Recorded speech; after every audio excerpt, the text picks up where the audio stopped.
नमस्कार दोस्तों, हमारे YouTube चैनल पर आप सभी लोगों का स्वागत है। हम प्रीवियस ईयर क्वेश्चन पेपर की सीरीज में आज नए क्वेश्चन करेंगे जो कई एग्जाम में पूछे गए हैं। जैसे यूपीएससी एग्जाम में पूछे गए हैं, कई स्टेट पीसीएस एग्जाम में पूछे गए हैं। तो आज का फर्स्ट क्वेश्चन है हमारा, इनमें से किसने 13 दिसंबर 1946 को संविधान सभा में उद्देश्य प्रस्ताव प्रस्तुत किया था?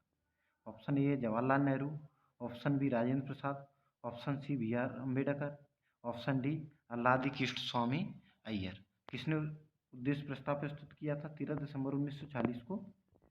तो इसका ऑप्शन ए जवाहरलाल नेहरू। देखिए इसका सॉल्यूशन भी देखेंगे क्योंकि अगले क्वेश्चन बनेंगे सॉल्यूशन से पूछे जा सकते हैं। देखिए इसमें बताया गया पंडित जवाहरलाल नेहरू द्वारा 13 दिसंबर 1946 ईस्वी को संविधान सभा में उद्देश्य प्रस्ताव प्रस्तुत किया गया था। 22 जनवरी 1947 ईस्वी को संविधान सभा ने उद्देश्य प्रस्ताव को स्वीकार किया। तो अगला क्वेश्चन क्या बनेगा तो उद्देश्य प्रस्ताव को कब स्वीकार किया गया था?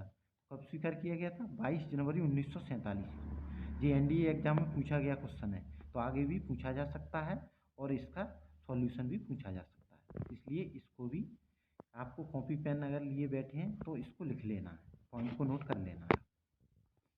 अगला क्वेश्चन है हमारा, संविधान सभा के संदर्भ में क्या सही है? तो फर्स्ट स्टेटमेंट है संविधान सभा की पहली बैठक 9 दिसंबर 1940 को हुई।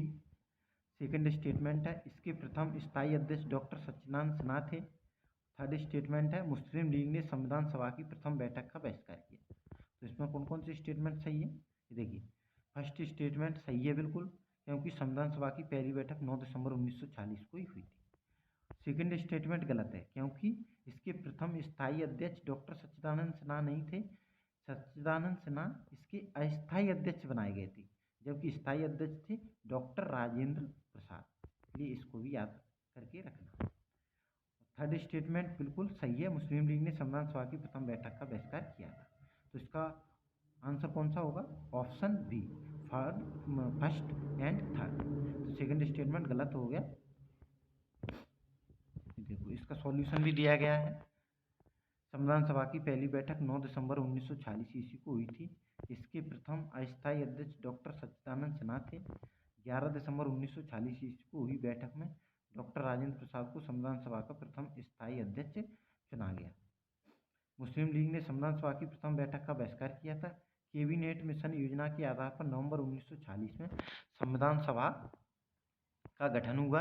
इसकी सीटों का बंटवारा जनसंख्या के आधार पर किया गया। तो अगला क्वेश्चन क्या बन सकता है कि किस योजना के आधार पर संविधान सभा का गठन हुआ था? ये कई एग्जाम में पूछा भी गया है ये क्वेश्चन कि किस योजना के आधार पर संविधान सभा का गठन हुआ था। तो कैबिनेट मिशन योजना के आधार पर 1940 में संविधान सभा का गठन हुआ था। इसको आप याद रखेंगे या नोट भी कर सकते हैं। ये भी क्वेश्चन सीजीपीएससी यानी छत्तीसगढ़ पीएससी में पूछा गया क्वेश्चन है 2022 में प्रीवियस। अगला क्वेश्चन है हमारा, भारतीय संविधान को बनाने में कितना समय लगा? 2 वर्ष 11 माह 18 दिन, 1 वर्ष 10 माह और 12 दिन, 2 वर्ष 10 माह और 5 दिन, या उपयुक्त में से एक से अधिक। तो ये क्वेश्चन बीपीएससी यानी बिहार पीएससी में पूछा गया क्वेश्चन है 2022 में। तो इसका आंसर होगा ऑप्शन ए, भारतीय संविधान को बनाने में 2 वर्ष 11 माह 18 दिन का समय लगा, जिसमें संविधान के प्रारूप पर कुल 114 दिन बहस हुई। संविधान निर्माण के निमित्त कुल 11 अधिवेशन हुए। भारतीय संविधान के अंगीकृत होने की तिथि 26 नवंबर 1949 ईस्वी है। मूल संविधान में कुल 395 अनुच्छेद, 8 अनुसूचियाँ तथा 22 भाग थे।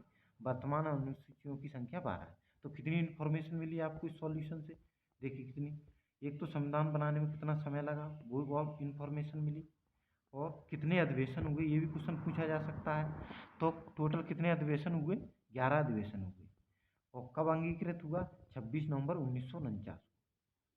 और इसमें जब संविधान लागू हुआ था तो कितने अनुच्छेद थे? 395 अनुच्छेद थे। कितनी अनुसूचियाँ थीं? 8 अनुसूचियाँ थीं और 22 भाग थे।